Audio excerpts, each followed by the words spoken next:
I woke up to straight up fashion Armageddon, no exaggeration. New York Fashion Week is allegedly canceled, not delayed, not modified, canceled, like scrubbed from the official calendar without warning. And the reason? Allegedly a dramatic walkout from Louis Vuitton after Chinese manufacturers dropped a bomb of their own. They're done sewing for luxury's biggest label, just like that. I think this is way beyond a fashion crisis. This is a cultural implosion. Imagine if Apple suddenly lost all their iPhone production partners overnight. That level of chaos. Louis Vuitton isn't just a runway darling, it's the trophy brand that props up the whole illusion of global glamour. And when their bags stop moving, the entire fantasy collapses. But here's the kicker, it's not some random hiccup. This collapse comes after weeks of viral factory videos. It requires a lot of skill to turn it and get it on the right way.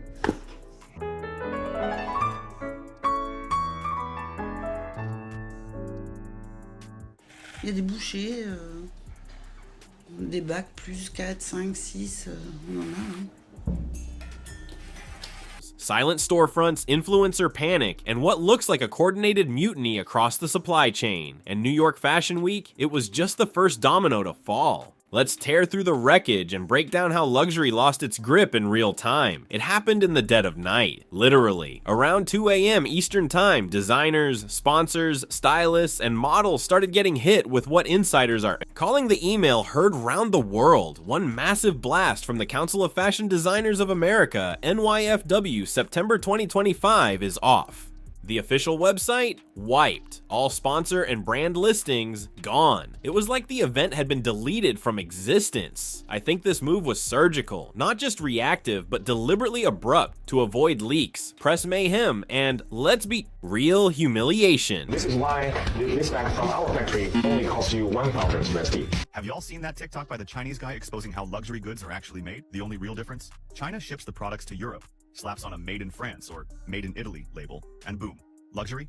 It's ridiculous. When a behemoth like Louis Vuitton walks away, every other label starts sweating bullets. No one wants to be the headliner at a fashion funeral, and the dominoes that followed? Brutal. Models had already booked flights and fittings. Makeup artists had contracts signed. Hotels were fully booked. Influencers scheduled sponsored posts, collabs, and behind-the-scenes shoots. Every bit of that vaporized, non-refundable. Tickets, canceled press ops, crashed campaigns. And yet somehow this wasn't even the craziest part, because the real drama started before the CFDA hit send.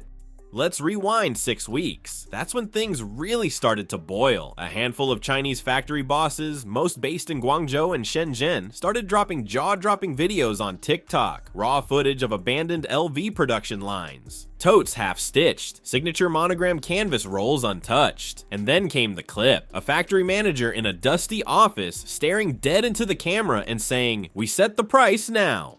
Production ends today. That video hit 38 million views in 2 days. I think that moment shattered the illusion of French exclusivity forever, because suddenly the world saw the truth. Louis Vuitton isn't handcrafted in some dreamy Paris atelier. Got a lot of requests, do Hermes next. And that's why we're here in the Highland Park Mall. Italy, made in China, or maybe made in Chile. Oh yeah, that should be a thing, by the way. I have spent over $100,000 of my own money dissecting luxury bags, cutting them open, analyzing every stitch, every layer. Why? Because I had to know what made those bags so expensive. It's mass-produced by skilled laborers thousands of miles away who are finally sick of getting scraps while LV charges $5 grand a bag. Hashtags like "Nar Luxury Strike," "We Make the Brand," and "Not Your Canvas" took over the algorithm. People started sharing side-by-side comparisons of real LV bags and factory-made dupes. And guess what? Most couldn't tell the difference. DHgate and Temu downloads exploded, the power shifted fast, and for the first time, the luxury market couldn't control the narrative. I think the fashion houses underestimated how fast TikTok could turn on them. One viral truth bomb, and suddenly everyone sees the emperor has no clothes, or at least no stitching contracts. But the fallout from those videos didn't just hit social media, it hit Louis Vuitton stores next.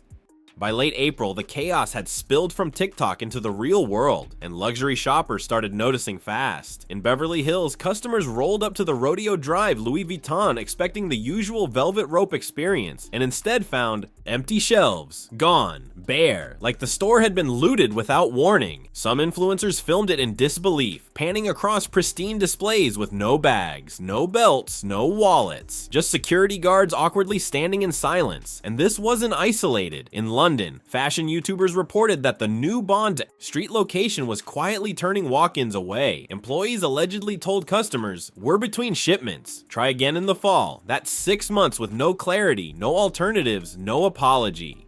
Just corporate silence. I think that's the moment Louis Vuitton's aura cracked. Scarcity only works when it feels intentional, when it's curated, controlled. But this looked like panic, like they lost control of the one thing that props up their entire brand: exclusivity. Once that illusion is gone, what's left? A $3,000 bag that might not even be real, depending on who stitched it, and if you need more proof it's falling apart, bloggers began whispering that Louis Vuitton was late paying rent on its new Bond Street flagship. The most iconic luxury street in London. I think that kind of rumor doesn't even gain traction unless there's smoke, serious smoke. But it didn't end there, because with LV crumbling, the house of cards around NYFW was about to collapse next.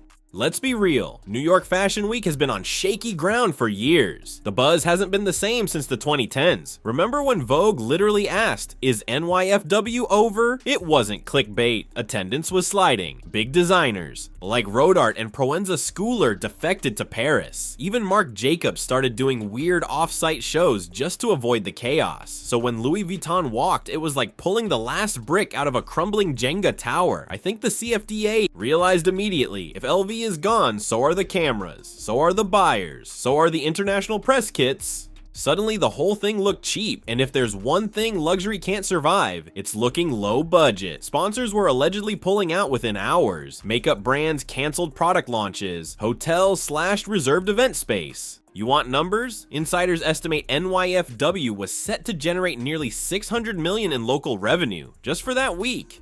That money, gone, just like that. But the part that hits hardest, the rising designers. The ones who spent months sewing collections from their tiny studios, maxing out credit cards just to debut on that stage. I think they're the real victims here, because without NYFW, they lose their shot. No Vogue coverage, no TikTok runway. Moment, no buyers. It's devastating. And yet, even as the lights went off in Manhattan, another storm was quietly building in LA and Cannes, with celebrity stylists going into full-blown panic mode. You know it's bad when Zendaya walks. She was Louis Vuitton's golden goose, the face of campaigns, the front row queen. But a few weeks ago, she quietly skipped their fall-winter 2025 Paris show. No explanation, no statement, just absent. And trust me, nothing in celebrity fashion is ever accidental. Now it's spiraling. I heard from an industry source that Blake Lively's stylist has started pulling archived looks from previous seasons. Fast. They're scrambling to secure pieces from smaller labels because nobody wants to be photographed wearing something fresh off a collapsing empire. Not when resale prices for last year's LV pieces are doubling overnight. Red carpet strategy used to be locked in months ahead. But without NYFW anchoring the season, award show fashion is pure chaos. I think we're gonna see some major style flops at the Emmys, the Globes, even the Oscars, because no one knows who's safe to wear anymore. Who's trending? Who's canceled? Who's even producing gowns that will ship on time? And let's talk about optics. If a celebrity shows up flaunting a brand that's under fire for supply chain walkouts, empty stores, and legal battles, I think critics will roast them alive. It screams out of touch. It screams, "I didn't get the memo." It screams bad PR, but while Hollywood scrambles to restyle itself, Wall Street was already reacting, and their response was even colder. As soon as the story exploded, LVMH did what all corporate giants do when backed into a corner. They lawyered up. Insiders say their legal team fired off cease and desist letters like they were printing coupons. Factories accused of breaching. Contracts got served. Influencers sharing behind-the-scenes production clips got hit. Even small creators on TikTok who so much as mentioned LV boycott reportedly got flagged. I think it was a panic move. Not strategic, not controlled, just frantic. Because what else do you do when your supply chain mutinies on the internet and the truth spreads faster than your PR team can breathe? Allegedly, a midnight emergency board meeting happened inside LVMH HQ. Top execs dialed in from Paris, London, New York. One of the proposals on the table? Freeze all outgoing shipments. Globally. Why? To buy time. To stop factory leaks. To kill off the gray market before it explodes. But the damage was already done. The moment stock traders saw chaos ripple across luxury, they pulled out. Hard. LVMH shares dropped 7% in 2 hours.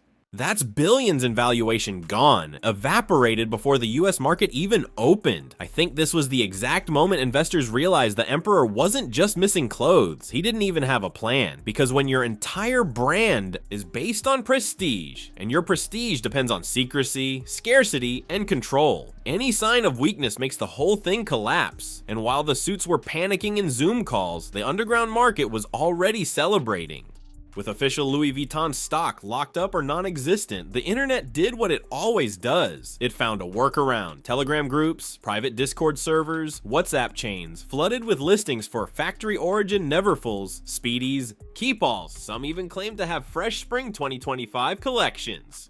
Straight from the rejected LV batches. I think what happened next flipped the script on luxury forever. These bags weren't fake. They weren't knockoffs. They were allegedly made in the same factories, by the same workers, using the same materials, just without the LV blessing, and they were selling for $300 in some cases? Less customs agents are now reporting seizures up 40% compared to the same time last year. Some are calling it the handbag bootleg boom. Others are calling it the real luxury drop, because when supply chains collapse, the secondary market becomes the only market. This is the same logic that fuels the sneaker world. Scarcity creates demand, but when that scarcity isn't enforced, when control is broken, resale culture takes over, and the people decide what's valuable. I think the black market just hijacked LV's business model and turned it against them. And the worst part, the average consumer doesn't care anymore. Why drop $5 when you can get a $300 version that looks, and probably is, the exact same? That's not just brand dilution, that's a cultural reckoning. And the bad wave hitting Vuitton now? It's about to wash over everyone else too.